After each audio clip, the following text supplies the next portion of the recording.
Tonight, schools around Ferguson, Missouri are on notice as a St. Louis County grand jury is nearing a decision on whether or not to indict police officer Darren Wilson in the shooting death of unarmed 18-year-old Michael Brown. Area school superintendents concerned with the safety of their students had requested advance notice of a grand jury decision from the county prosecutor's office. And according to a letter posted by one local school district, the prosecutor's office will give schools 24 hours notice if a decision is reached on a weekend and 3 hours notice if a decision is reached on a weekday, allowing enough time for schools to safely transport students home and secure campuses. That news comes as protesters have already begun to mobilize in anticipation of the grand jury's decision, training people to engage in nonviolent direct action. As the St. Louis Post-Dispatch reports, one group of organizers has trained at least 600 people and has come up with a plan of where to carry out their protests.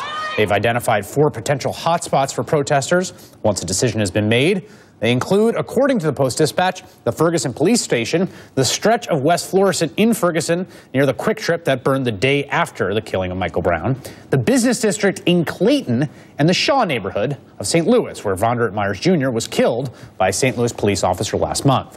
The plans to protest in Clayton, which is in North County, St. Louis, would bring the demonstrations to the doorstep of St. Louis County Prosecuting Attorney Robert McCullough, whose offices are headquartered there. Protesters are hoping to shut down Clayton the morning of the first business day after the grand jury announcement.